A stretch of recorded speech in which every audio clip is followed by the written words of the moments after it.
the first chapter of my life absolutely followed a linear model of success. So, I tried to do well in school, and then I got this job at Google, and I was always thinking about the next promotion, the next project, and what kind of people I should work with, and how I should expand my skills in very specific ways. And planning for the next milestone, really. Always keeping my eyes on the prize and being very driven in that way, in that very linear way. The mental model I'm using now is the one of loops instead. So cycles of experimentation where there's no fixed destination.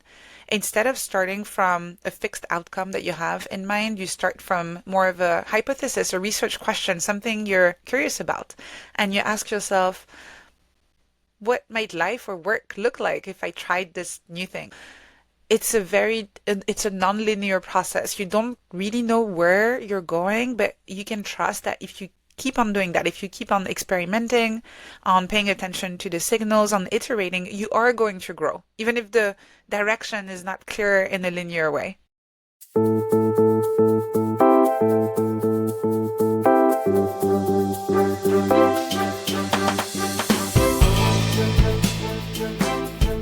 Welcome to Talking Billions. We talk about big ideas, big inspirations, big topics. We take on the hardest topic of all, money. How to make it, save it, keep it. But our conversations lead us to an even bigger question, what it means to live a rich life beyond money. My guests share their practices, principles, and evergreen wisdom. I'm your host, Bogumil Baranowski, author, TEDx speaker, and investment advisor to wealth creators with patient capital and an infinite investment horizon. I work with families and individuals who aspire to grow wealth over a lifetime and generations through disciplined, thoughtful investments in durable quality businesses while giving money meaning. Join me on this quest to unearth and share the wisdom of the ages. Let me share with you the podcast program disclosure statement. Blue Infinitas Capital LLC is a registered investment advisor, and the opinions expressed by the firm's employees and podcast guests on the show are their own and do not reflect the opinions of Blue Infinitas Capital. All the statements and opinions expressed are based upon information considered reliable, although it should not be relied upon as such. Any statements or opinions are subject to change without notice. The information presented is for educational purposes only and does not intend to make an offer or solicitation for the sale or purchase of any specific securities, investments, or investment strategies. Investments involve risk and, unless otherwise stated, are not guaranteed. The information expressed does not take into account your specific situation or objectives and is not intended as recommendations appropriate for any individual. Listeners are encouraged to seek advice from a qualified tax, legal, or investment advisor to determine whether any information presented may be suitable for their specific situation. Past performance is not indicative of future performance. None of what you're about to hear is investment advice. My guest today is Anne-Laure Le Cunff. She's a former Googler who decided to go back to university to pursue a PhD in neuroscience. As the founder of Ness Labs and the author of its widely read newsletter, she's the foremost expert on mindful productivity and systematic curiosity. We're talking about her new book, Tiny Experiments: How to Live Freely in a Goal-Obsessed World. Anne-Laure, how are you? I'm very good. How are you doing? I'm doing great. I told you I loved your book. I find it very relatable, fascinating. I had a million questions. I had to narrow it down so we can cover it all in an hour. So let's jump right in. I have to ask you, and you talk about it in the book, about the early days, childhood, upbringing. And I'm very, very curious how you think that time shaped you, your relationship with your career, and the path that you chose. Yeah, so I'm half French, half Algerian. So I grew up in a multicultural family. It has shaped me in the sense that in our household, there were no fixed rules. I mean, there were the usual rules that you have in terms of behaving and being polite and all of that. But culturally speaking, there were so many different ways that we were engaging with books, with movies, with conversations, with food also, music. We would listen to French music and Arabic music, and I read the Bible and the Quran, and I was in this in between, and growing up in that kind of environment, I think made me feel a little bit more curious and comfortable in spaces where the rules are not clearly defined. I think it's wonderful because it allows you to see things from different perspectives. And I think once you grow up and then you join the world, you find a job or you start a business, seeing things from different perspectives is very helpful, and it's going to come across throughout this conversation. But I want to ask you about a certain point in time that you talk about early in the book that made me pause, and I wanted to bring it up. You found a dream job. You can tell the story how it came about a little bit by accident, as in many cases it happens. You're working for Google. Your parents could not be more proud. Yet something happened and you decided to leave. Can you talk about that decision and experience? I know that there's a lot. Yes, they were a couple of I talk about in the book about those like petite existential shocks, because we always think that you need something earth-shattering to happen to you in order to make those big decisions to leave your job and move countries or leave a relationship. In my case, it was two smaller events that happened. The first one was that I got a health scare. The doctors found a blood clot in my arm, and they told me that, you know, it was, yes, dangerous, but if we scheduled the surgery quickly enough, it would be completely fine. And my first reaction was to check my calendar to see when we could schedule this so I would not disrupt any of the product launches that I was working on with my team. Mm-hmm. And I caught myself feeling like, wow, my sense of priorities is really wrong here, that I'm more worried about that than I am worried about my health. So that was one event.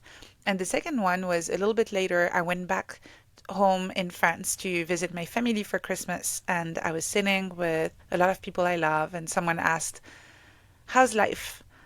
It's such a simple question, but for the first time, I just paused and asked myself, yeah, how's life really? And I realized, starting pulling these threads, that even though on the surface everything was going well, great job, great career, great salary, I felt a little bit empty Mm-hmm. inside. And that's where you started to think about what's next. And without giving too much away, what really hit me, you write early in your book about this idea of a linear model of success. And you can share how the company you work for thinks about it. And I'm sure they're not the only ones, that you collect that many, credits, accomplishments, and you move on to the next and move on to the next, kind of like a computer game almost. When I was reading, I was thinking, and it's absolutely relatable to me as well at some point in my career as well. And then you thought of what you call an experimental model of personal and professional growth that's not linear, and that allows for the tiny experiments that your book is about. Tell us about this transition, one model, the other model. How do they differ and how that helped you? Yes, the first chapter of my life absolutely followed a linear model of success. So, I tried to do well in school, and then I got this job at Google, and I was always thinking about the next promotion, the next project, and what kind of people I should work with, and how I should expand my skills in very specific ways, and planning for the next milestone, really. Always keeping my eyes on the prize and being very driven in that way, in that very linear way. In the second chapter of my life, the one I'm in right now, and there might be many more chapters, but the one I'm currently in, I define it as a lot more experimental. So instead of using the mental model of a ladder that you're supposed to climb, Mm-hmm. where there are rungs that are, again, ordered in a very specific way. And so it's almost like those check boxes. Like, first, make sure that you collect everything at that level, and then you can move on to the next one. As you said, it's a little bit like a video game. The mental model I'm using now is the one of loops instead. So Mm-hmm. cycles of experimentation where there's no fixed destination. Instead of starting from a fixed outcome that you have in mind, you start from more of a hypothesis or research question, something you're curious about. And you ask yourself, what might life or work look like if I tried this new thing, if I opened that door, if I Mm-hmm. explored this idea? And you collect a little bit of data. You learn more about yourself, your work, about the world, and based on that data that you collected, you can decide what your next cycle of experimentation is going to look like. So it's a non-linear process. You don't really know where you're going, but you can trust that if you keep on doing that, if you keep on experimenting, on paying attention to the signals, on iterating, you are going to grow, even if the direction is not clear in a linear way. Hmm. It makes me think of so many different ideas. I manage money for families. I'm an investment advisor. And there are a couple of things that come. One is the idea of financial independence, reaching a certain goal and then taking it from there. And then investment process as such, when you really think about it, it's non-linear. A lot of ideas, investments work out in a year or 5 or 10, and they compound over time. But it's not that if you wait one more year, then you know you're going to have 10% more. Sometimes it's very haphazard, right? And you have to get used to this. And you have to realize that the goals you set for yourself, and that's a follow-up question I have in a second, you might have to rethink how you set those goals. They might not bring the satisfaction you thought. That's one of the things. I want to bring up a story from your book about Amelia Earhart. I'm a pilot. I fly small planes, and I love being up in the air. So, and I love reading about her. And anytime her name comes up, I pay attention. And you talk about how goal setting is broken. And she went about getting where she wanted and what she wanted in a different way. Can you bring up that story?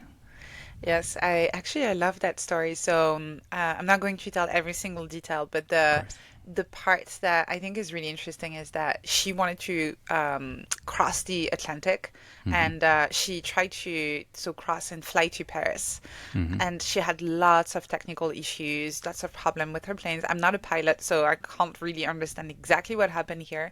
But from the records that I read, it was actually very dangerous, but she made it, and she managed to land the plane, except that it didn't really look like Paris. I think she saw some cows and farmers and lands Hmm. everywhere, and people came to meet her, and she asked them, "Can you tell me where I am right now?" And she actually had landed in Ireland. Hmm. So what I find fascinating about the story is that she technically managed to cross the Atlantic. She Yeah. did. She was the first woman to do that solo on a Hmm. plane, but she didn't land it in the exact destination that she had planned for. And I feel like this is such a good illustration, the story, for how we should approach life in general, having Hmm. this general sense of direction, being ambitious, having dreams. I think that's great. This is what gives you the motivation to keep on exploring and experimenting, but also fully embracing the fact that that destination might first change, but also not look like what you had expected. And Hmm. that's actually okay. You don't need to have this binary definition of success in order to be happy. There's a certain level of uncertainty when you set goals, right? And you might not get exactly what you wanted, but you might get exactly what you needed. Sometimes life is funny that way, right? And when I think about the investment profession, and people set a goal, I have to have $1 million, and then you get to 800,000. Is that a failure? I don't think so. I think you got pretty far anyway.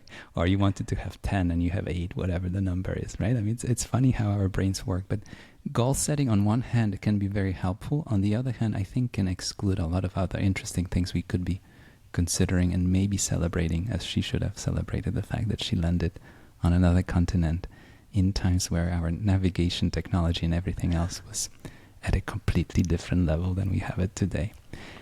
I'd love to hear about the concept of in-betweens. I was very intrigued that you talk about this state or experience that we have that many of us find uncomfortable.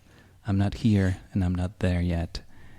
Can you talk about what's that all about, and what are some of the mental shifts that we can apply in those in-betweens that we can't help but find ourselves in? I'm really glad you're asking about this because that was actually the origin of the book. Oh yeah? Yes, the book is titled Tiny Experiments, but that was not always its title. The title used to be Liminal Minds, Uh-huh. and we ended up changing it because a lot of people don't know the word liminal. It's not really a word that we use in everyday conversations. And liminal means being in the in between, the threshold, the transition, the doorstep of something. And we have those liminal moments, those liminal spaces so many times in our lives. When Mhm. you think about maybe you just graduated and you haven't started your first job yet, or maybe you just got engaged and you're not married yet.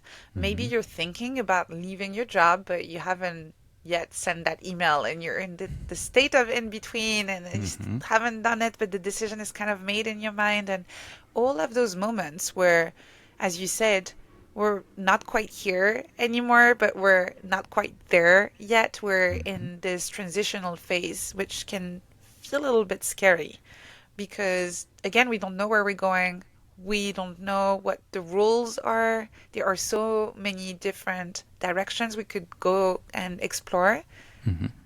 But that sense of uncertainty is also a sense of possibility if you choose to see it in that way. And to me, that's the main mental shift. It's really embracing that uncertainty, seeing those phases of transition as the fertile ground for reimagining what your life could look like Mm-hmm. and potentially even reinventing yourself. It's almost the opposite of being stuck because you've been kind of dislodged from a place, right? And you're almost like a ship. And you are the plane. We were talking about planes. You're not there yet, but you definitely left and you're in motion. And I had experiences like that. I finished one school. I was going to grad school somewhere else, and I had those spare months, and they're uncomfortable, and maybe they're even scary because you're not so sure about the next step. You're second guessing, is this the right choice? But in those moments, other things come up, and I picked up another language, I picked up another interest. You can tap into this field of potentiality in between. And I really like this idea. Instead of trying to shrink those periods, let's make sure that this is as brief as possible.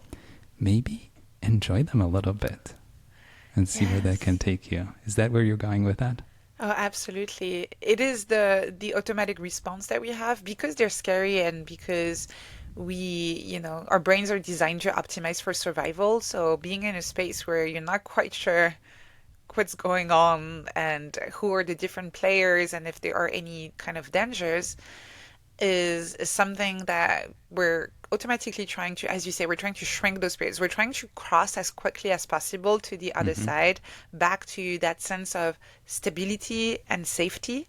Mm-hmm. But actually, if you are in a position when you can afford to stay in those spaces for a little bit longer, it's a privilege to be able to stay in those spaces a little bit longer. And once you start seeing these in this way, Mm-hmm. it almost becomes like, you kind of wake up feeling lucky. Oh, actually, I don't really know where I'm going right now. And I have all of this time in front of me to figure it out. And I might be able to explore things that don't align perfectly with a predetermined path just to follow my curiosity. That's beautiful when you think about it this way.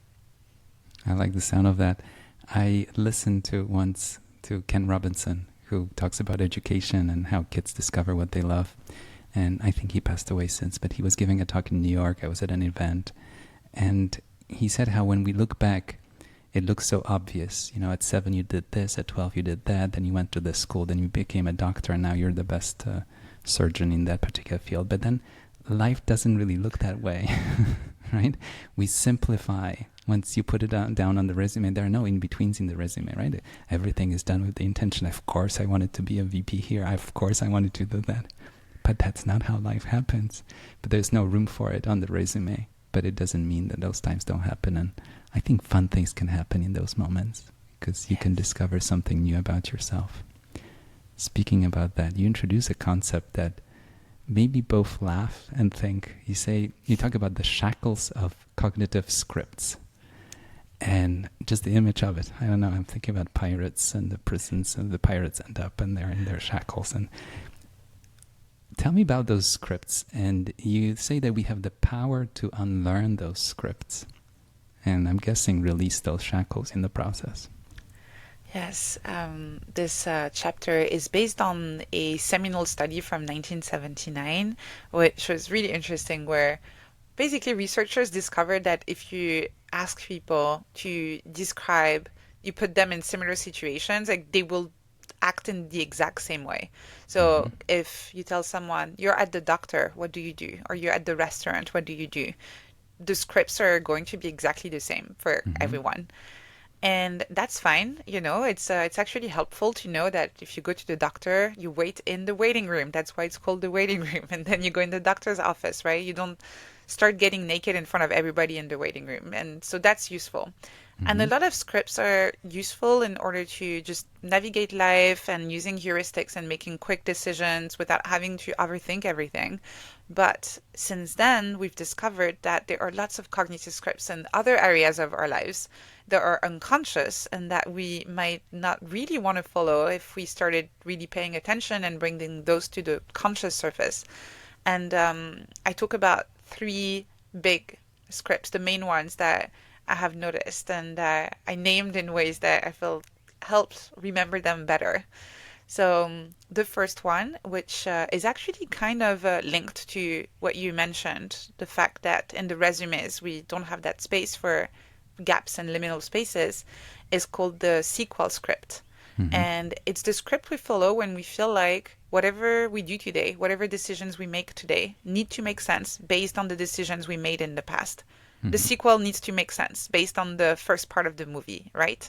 Right. So this is why we rewrite our resumes so they make sense and they tell a story that has a logical narrative.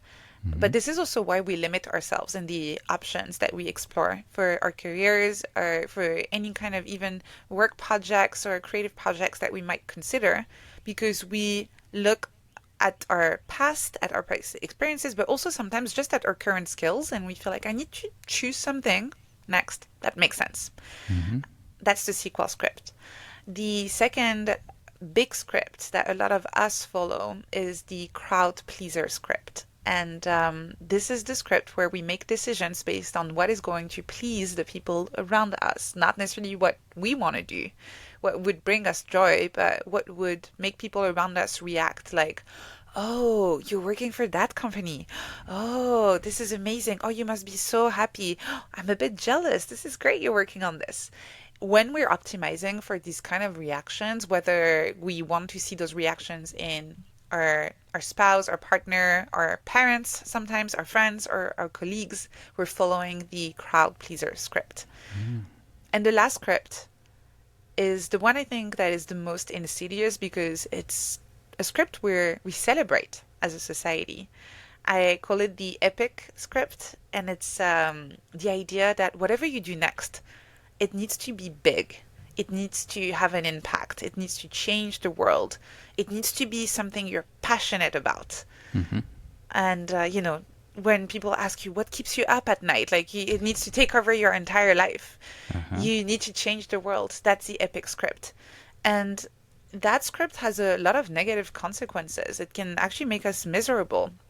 Well, first, because for a lot of people, they end up putting all of their eggs in the same basket and they feel like this Mm-hmm. is the defining thing in their life. And when that thing doesn't work out, things become difficult.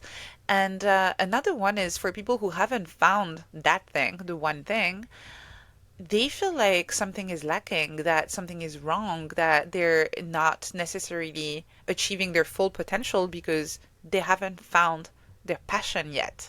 Mm-hmm. When in reality, when you ask people who have found their passion, how did you figure that out, right? And if they're honest with you, they didn't take an online course, they didn't go through a worksheet. They actually did a bunch of different things they explored in one day through a conversation, through a random serendipitous project. They woke Mm-hmm. up one morning and they felt like, wow, I really love this thing. I could keep doing this for a little while. I really like this thing. And that's how they figured out what they were passionate about in this moment, not by trying to find a grand purpose in life. There's so much there. I'll mention two things. One, in my profession with cognitive scripts, I see how people talk about money and wealth in their life, whether they say, I can't afford it, or they say, think about spending money, or how they have some fears and concerns about wealth. And then undoing or being even aware of some of those scripts can maybe lighten the journey to wherever they're going. The other thing I wanted to bring up, I had Jordan Grummett on the show, who is a hospice doctor, financial independence author, and he wrote a book about purpose recently, and it rhymes with quite a bit with what you said, because he talks about the small p and the big P, as in big purpose, small purpose, and how we're searching for this big purpose. I will eradicate hunger in the world. And it's something that it's so exciting to talk about. But what's the small p? You could volunteer at a local school and help with the lunch hour, or maybe contribute in some way. And I like it on so many levels because the smaller p makes a difference, a disproportionate difference and impact than you might think. And I like what he says, that you can't fail at the small p. At the big P, you could potentially fail, because if you say, I'm going to eradicate hunger in all of the world, that's a huge ask. But with the small p, you commit to 1 hour per week at one school in your local, I don't know, town. You can't fail at it. The only way you can fail at it is if you don't show up. But other than that, you make a contribution. I thought maybe there are enough small p's in the world for us to pay attention to that can bring us so much more joy and fulfillment than trying to aim for this huge, big goal that might be out of reach, and maybe it's not something we should be concerned about. I want to bring up something and build on something you mentioned about finding those things, those pursuits. And you talk about experiments, and you talk about doubts, how we can turn doubts into experiments, maybe even tiny experiments, as the book says. Can you talk about those little doubts and how we can actually take advantage of them and use them in a more productive way? Yeah, it connects really well with what you were talking about just now with the big P and small p purpose, because that's why the book is called Tiny Experiments. And when you think about also the mindset that you have, big P is all about the outcome. This is why there is potential failure, right? There's a fixed outcome, and either you get there or you don't get there. Very Right. binary, versus the process of showing up and just doing something every day. This is really what tiny experiments are about, and this is why they can change your relationship to doubt, because instead of trying to find a specific solution to a problem or a challenge that you're facing, or doubt or uncertainty, which is what might make you, when we're trying to solve those problems and really get to a specific outcome, this is what will make you rush to the other side of that liminal space, right? And maybe grab onto the first obvious answer just to give you that sense of certainty that now you know where you're going again. All is good. I have a plan and I have a vision. With tiny experiments, whenever you experience doubt or uncertainty, you practice staying in that space and actually looking at the challenge with curiosity, just like a scientist, and asking yourself, oh, that's interesting. What can I learn from this? And maybe starting to formulate a research question and a little experiment where the only ambition you have here is not to get to a specific place, but to learn something new, to just learn a little bit more about the situation. And when you do this, you almost develop this kind of playful relationship with uncertainty, and where anytime you notice something you don't understand, it almost creates a sense of joy. It's like opening a bag of candies where you're like, ooh, okay, something new, something I don't understand, something non-linear that I can explore and have fun with. There's so many places where you can apply this idea of tiny experiments. I think, speaking of goal setting, I think we grow up with very rigid expectations of what's right, what's wrong, what gives you a good grade or a bad grade. And then there's very little room for experiments. Like the answer is 2. If you don't give the answer 2, then you failed the math test at 12, right? And it stays with you, like it's a memory. Or if it's a spelling competition, you get the letter wrong. There are actually 2 L's, not a single L, and it's the end of the world. You shouldn't write again. But then if you, I think you can relate to that. But then there are tiny experiments, even in the investment profession. When I have a portfolio of stocks and I hold 30 businesses, each of them is an experiment. I never know for sure which one will work out. I want to go in with the assumption that they won't create terrible, problems. But some of them will double, some of them will go up 10x, and some of them will go nowhere, right? They're all tiny experiments. Now, if you measured my work by every single one and said fail, pass, I would be like the 12-year-old student that's stressed out about the right answer at a math test. But if you see it as a portfolio of tiny experiments, you realize, are we going in the right direction? Are we doing the right thing? And instead of obsessing about the outcome, I can control the process. And directionally, I'd like to be more right than wrong. Is that how you think about it?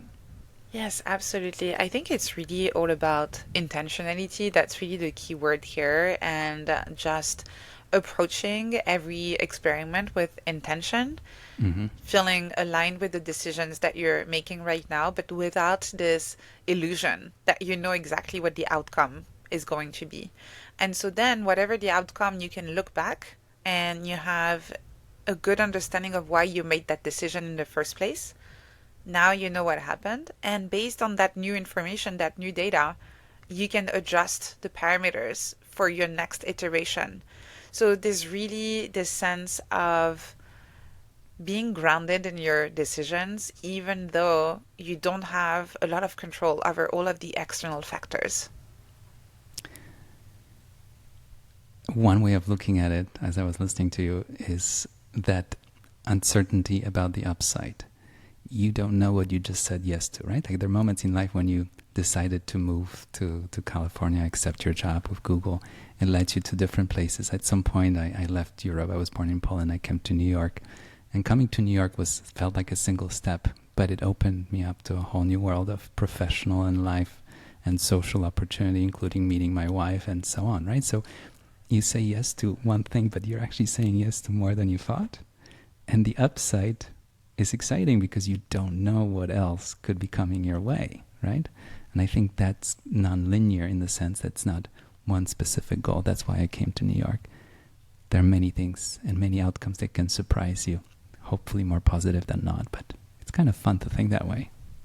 Absolutely. And it's really, again, about looking at the world in a different way and approaching your own life and work in a different way, where at any given moment, you're open to whatever new experience, new Mm-hmm. data, changes in your environment, changes in yourself, where even if you feel like you're on a path that makes sense to you right now, you're open to the idea that that path could change, that something else could become more interesting, and that's completely okay.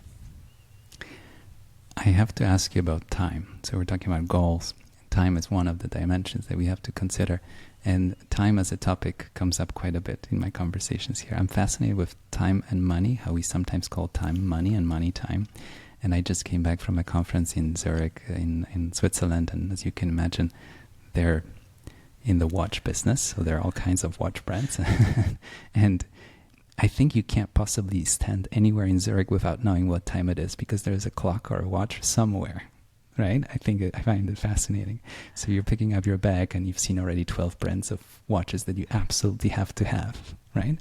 So you feel like you're measuring your time to the second. You see this movement and the flow. But you propose a different way of looking at time, and it goes back to the Greek times and Greek words. You propose the word kairos. I'd love for you to explore that concept because I think it can introduce this audience to a whole different way. Again, nonlinear way of looking at time. What is Kairos and how does it play into how you think about productivity? I think to understand Kairos, you need to understand, just going back to our own definition of time and that other word that the Greeks had for time. So they used two words.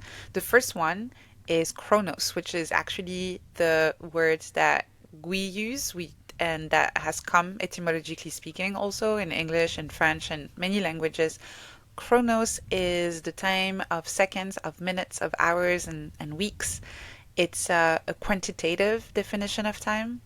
And the best way to visualize it is almost like a series of boxes that are all the same size.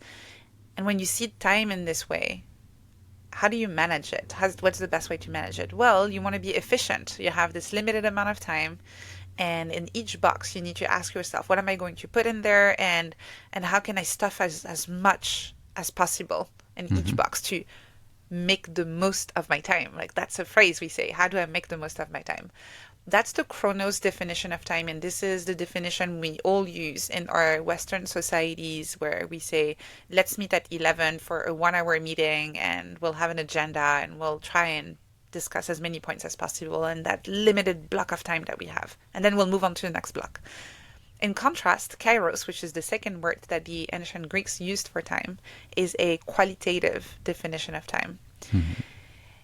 Kairos is the time that can expand or contract depending on the content of the moment, depending on the experience. And we've all had that experience. If you think about, I'm sure if you just look back over the past month or couple of months, you can think of a conversation you had with someone Mm-hmm. where at some point you looked at the time and you felt like, wow, I can't believe it's been 1 hour or 2 hours we've been chatting. Mm-hmm. Where has the time gone? That's a Kairos moment. That's Mm-hmm. when time just, you lost track of time, you lost yourself in the moment. And optimizing for Kairos time is optimizing not for how much stuff you can do, how much you can stuff in one box, but it's really about optimizing for the quality of each of your experiences. It's a completely different way to think about time. And unfortunately, it's not really one that we're used to practicing in our culture. It's so true. And a couple of thoughts that come to mind when I'm listening to you. I had Oliver Berkman on the show, who wrote a couple of books about time and productivity. And I like that in the titles he says it's a guide for the mortals, just to remind us. And I think it's playful. I enjoyed talking to him. I asked him about immortality, which I might ask you too if you want to explore that. But he talks about one of the concepts that really spoke to me, kind of a productivity debt, that you wake up in the morning and in a way you feel like you don't deserve to be here unless you do the 10 things. Write those emails, start this and that, and take those calls. And I think we are kind of conditioned to think that way, that we're not fine unless you do all those things before noon, before 2 o'clock, before 4 o'clock. So there are many different ways of looking at it, and he counts our life in weeks. But I like your perspective, because there are moments that feel like a lifetime, and hopefully more positive than not. There are times I was in meetings that I wish that ended sooner. I thought I was in some sort of a time warp, and this meeting will never end. But then I was in moments where I don't know where the evening went, and these are the moments you want to cherish. Very briefly, it makes me think of the book Die With Zero. I think Perkins wrote the book, and he talks about dividends. I think about how we spend time and money, and how experiences pay dividends over time. You can still go back to the trip you took when you were in high school or in college and retell the story, how the two of you were somewhere backpacking, and I feel like whatever it was, right? And it pays dividends for years to come. And it's just one moment, one trip, one weekend, but you feel like you got a lifetime of benefit. And I think it's very empowering to think of it this way, instead of counting your life in weeks, instead of having days and moments that feel like a lifetime. And it doesn't matter that it's only for 1,000 weeks. I would rather have 1,000 unforgettable moments than a million of meetings that I wish I wasn't in, right? I love that. This is a great way to think about it. And yes, when you start thinking in terms of Kairos time instead of just Chronos. And obviously there are lots of areas of our lives where Chronos is very useful. It's a little bit like the scripts that I mentioned earlier. It's not to say that these conceptualizations we should absolutely get rid of, but it's really about intentionality and deciding when you want to be in Chronos mode and when you want to be in Kairos mode. Mm-hmm. And just, when you meet with a friend, how can you turn this into a Kairos moment? Mm-hmm. How can you maybe meet in a beautiful spot or take a walk or make it a little bit more special? So time expands and you can turn this into a beautiful memory that you will revisit many times over. What makes it unforgettable? Yeah. It makes me think of another quote that you have in your book. You talk about the greatest perfection lies in imperfection, and it's a quote from a 16th century Italian philosopher. You can bring up who it was, but this is as true today as it was back then. Tell me about that perfection that lies in imperfection, and why it's still such a revolutionary idea as it was back in the 16th century. Yes, I used my cousins, the Italians, I'm French, as an example for this chapter because every time I visit, I have deep admiration for how intentional they are culturally with the areas where they will aim for perfection and the ones where they don't really care actually. And that's why you see a lot of Italian craftsmanship that is absolutely beautiful. But trains are not running on time, and the postal system is not great either. And it's intentional in the sense of we're not going to be able to do everything perfectly. And culturally Mm-hmm. speaking, these are the areas where we're going to shine.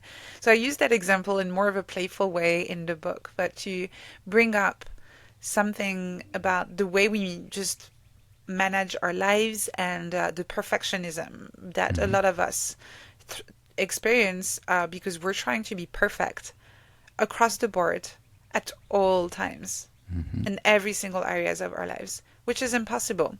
And so intentional imperfection is really about acknowledging and embracing the fact that you cannot be at 100% everywhere at all times.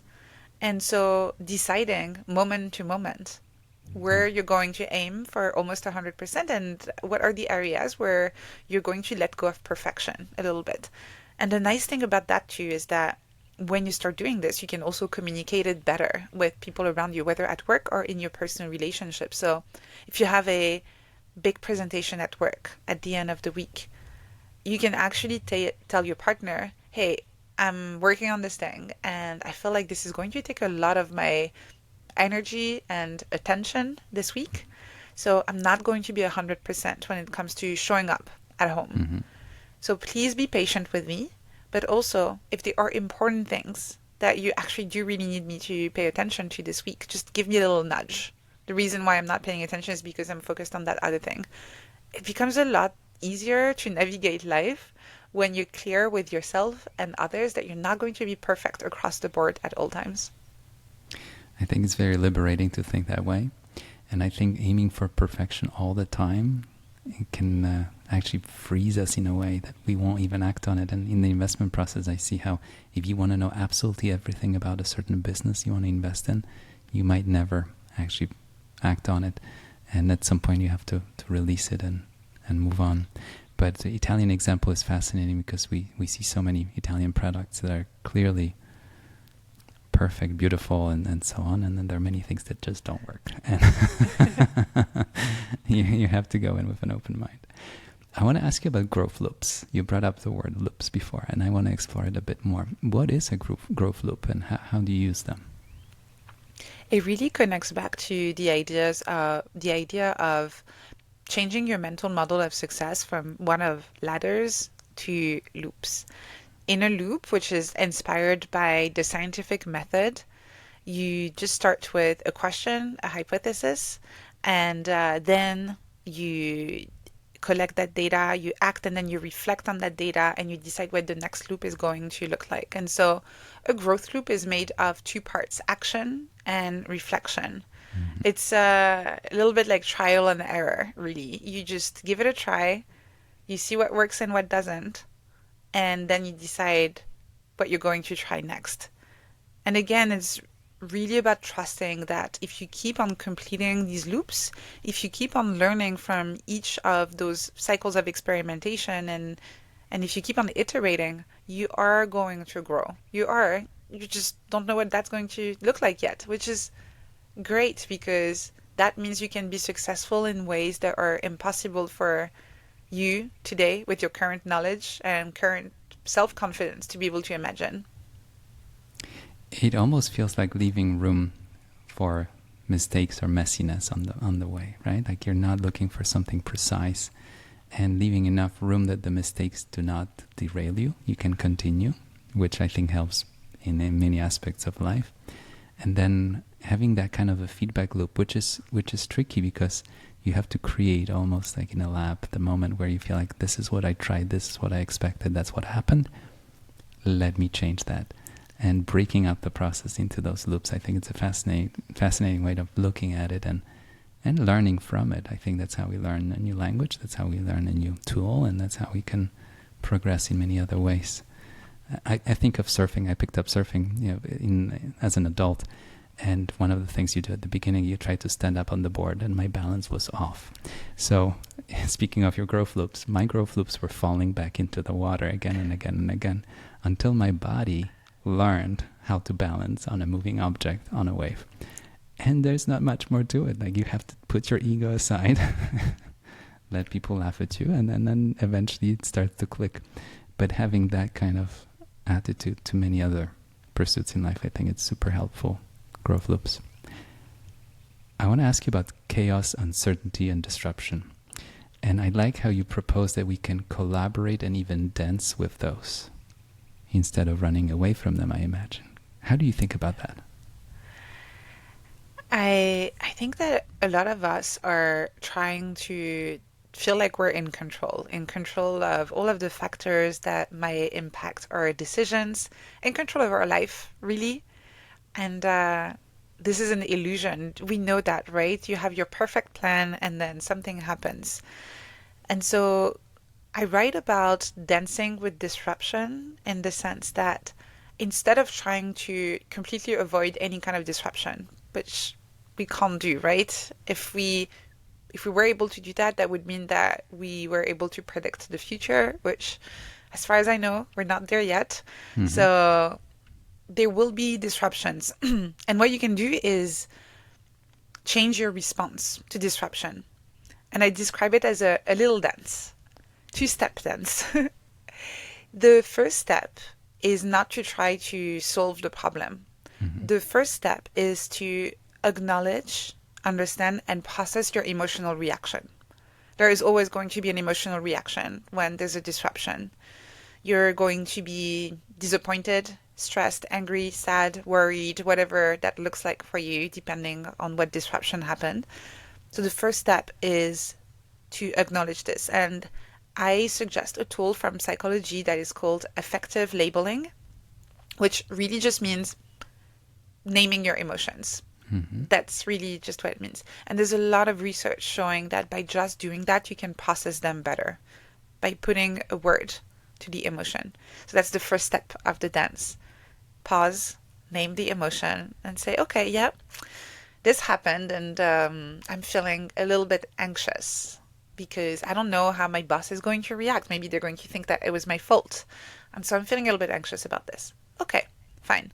Now, second step of the dance is dealing with the objective consequences. So you've dealt with the subjective experience. What are the objective consequences? Now that you've processed the emotions, you're in a much better place to actually look at the problem with clear eyes and figure out how you can address it. That's the second step of the dance. And sometimes in that second step, you will feel more emotions coming up because maybe you realize the problem runs a little bit deeper than what you thought. Or maybe you discover that it was someone's fault. Someone on your team didn't do their job. And again, an emotion comes up. You go back to the first step. And that's why I call it the two-step dance, is that you keep on alternating, going back between managing the subjective experience and dealing with the objective consequences. I like that. And in life, there will be chaos, uncertainty, and disruption, and there's no way around it. I feel like we are trying to limit or eliminate that from our life, but we have to find a way to coexist with it. And in my world, there will be financial crises in the world in the next few decades. That's a given.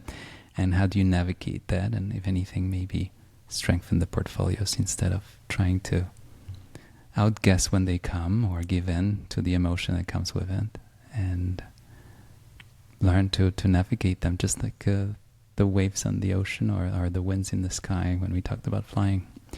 You talk about participating with genuine curiosity, and Tom Morgan, our mutual friend, is obsessed with curiosity. So for Tom, if you're listening, we're talking about curiosity. Can you talk about how you think about genuine curiosity? And you talk about community and how it can impact your path in unexpected ways. How do you think about that?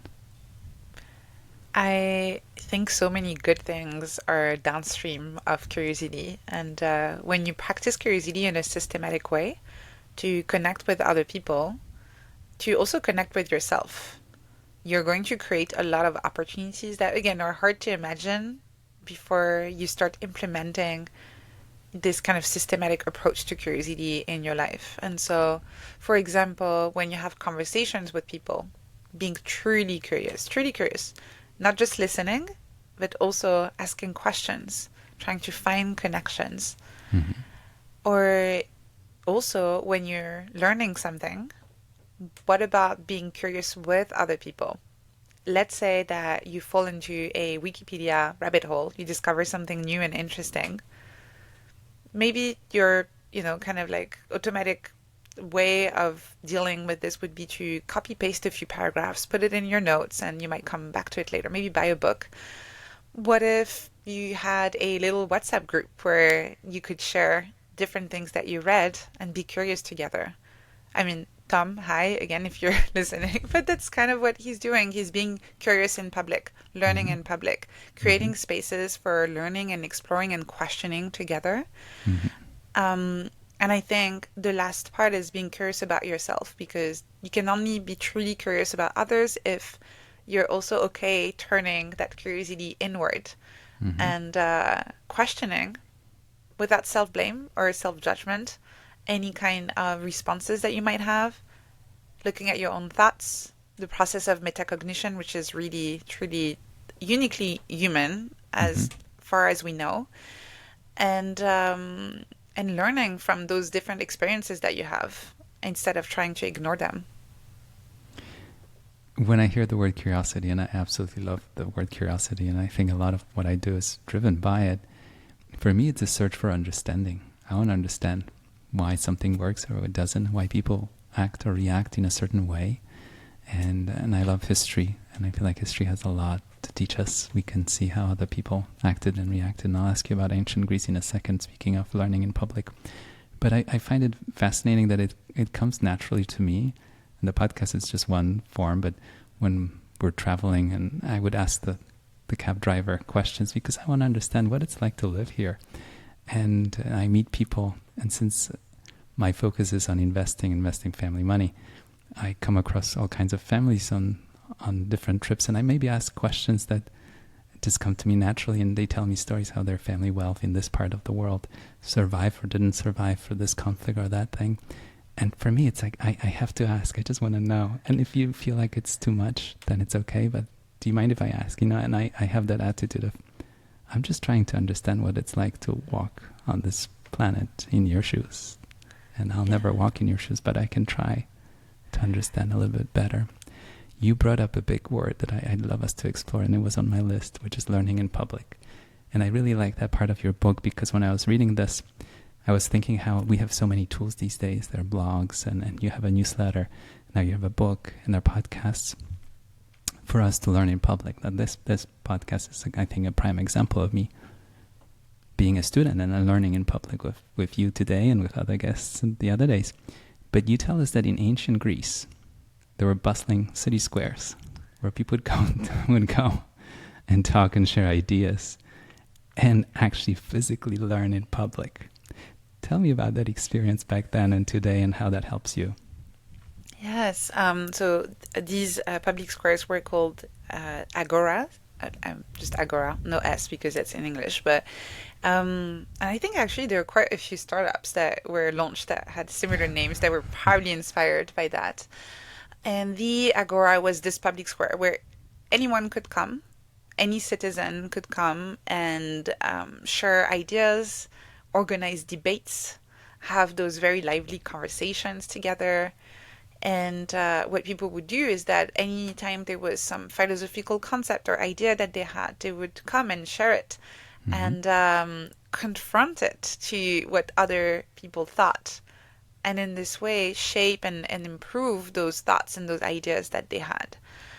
And so it was really this beautiful space for learning together, learning in public. And unfortunately, in today's world, this doesn't really exist anymore. You're not going to Mm-hmm. just go and walk on the public square in your city and start shouting. Some people do, right? But I don't know Some how people much. try. Some people try, and I don't know how much useful feedback they actually get from others. But we do have some fragmented Mm-hmm. agora spaces online, but we don't truly have this one space where everybody comes. Even on social media, everybody Mm-hmm. tends to see content that is posted by people either that they follow or that share about the same things. Mm-hmm. And so I think it's really important today to be intentional, to learn in public and create your own spaces for learning in public, your own Agora spaces. Mm-hmm. And they don't have to, it reminds me again, thank you for sharing this. I need to read this book with the big P and small p. I think it's the same here. Mm-hmm. It doesn't have to be a full stadium with 20,000 people listening to what you're sharing, right? Right. It can be as simple as hosting what I call a curiosity circle, Mm-hmm. where you say, hey, every 2 weeks, for example, let's come and meet up and discuss this thing that we're curious about. Mm-hmm.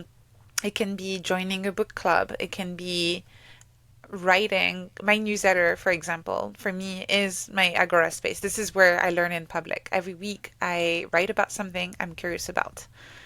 And the most important thing here is to start sharing what you learn Mm-hmm. before you feel like you're the expert, because that's not the point of learning in public. This is not teaching in public, it's learning in public. Mm-hmm. And so anytime you feel like you're curious about something, ask yourself, how can I bring other people along with me on this learning journey? How can I learn with others instead of just learning on my own and waiting until I feel like I'm ready to share what I learned? And I love that. And the fact that it's kind of a 1 + 1 = 1,000 experience. When, for example, we're having this conversation, there are other people listening and they have their own reactions to what we talk about. And I'm sure they're right to you or to me. And it's fun to see how our ideas resonate with people. I think of it as filling in the blind spot, something I haven't thought about, that somebody says, have you seen it from this perspective? And I love that, because had we just kept this conversation to a coffee, somewhere, nobody would know what we talked about. And here you don't know who is listening. And I hope they have a reaction. I hope they reach out. I highly encourage that. I have 2 quick questions. One, well, quick but doesn't mean small. I want to ask you about legacy. And you say how it's not about, it's about looking beyond legacy or a beautiful eulogy, that there's something else. And I want to bring it up because a lot of people think of what's going to stay here behind once we're gone. You have some other way of looking at it, which might rhyme with some of the things we talked about. Not a legacy, not a eulogy. What else is there we can aim for? Yes, I talk about generativity as an alternative Mm-hmm. for legacy. My issue when we focus too much on legacy is that we're very much focused on what impact we can have and when we're gone, where it's going to be remembered from Mm-hmm. us. Whereas with generativity, you focus on the impact you can have right now, in the present, on your community, on this earth right now that we're sharing Mm-hmm. with all of your contemporary people, all of the Mm-hmm. other fellow human beings that are sharing this planet with you right now. And I'm using the term planet in the sense that today, especially with the internet, you can actually have an impact on people who are living on the other side of the planet. Yes. But that doesn't necessarily mean saving the world, right? It just means what are things that you can do right now, questions that you can explore, work that you can produce that will Mm-hmm. have a tangible positive impact, however small, that is meaningful to you and people who are alive right now. I absolutely love that. It rhymes with the little p. And just thinking of the impact you can have right this minute on somebody. And I know from the statistics I follow that people listen to this podcast in 100-some countries. And they reach out to me from the most exotic places and they say, I was listening to you and your guest on my commute to work in a town that I can't pronounce the name of. And I'm thinking, wow, how remarkable is that? I hope Anne-Laure knows who is listening and enjoying this conversation. One last question. I know you have to fly away. Definition of success. How do you think about success? I think about success as the freedom to experiment. This is what success is to me. I love it. And it can take you in so many places. In this case, took you away from Google to going back to school, getting your PhD, becoming a neuroscientist, and sharing this beautiful book with us. Anne-Laure, thank you so much. What a wonderful conversation. I really appreciate it. Thank you, Tom Morgan, for making this happen. He's been a wonderful friend of the show and me, myself, and introduced me to so many fascinating people, including yourself. Thank you, Tom, for the introduction, and thank you, Bogumil. That was amazing. Thank you. You You're listening to Talking Billions. We talk about big ideas, big inspirations, big topics. We take on the hardest subject of all, money. But our conversations lead us to an even bigger question: what it means to live a rich life beyond money. If you enjoyed the show, please take a moment and follow, subscribe, rate, and share with friends and family. We rely on word of mouth to promote the show. One click for you means the world to us. Thank you. Until next time, your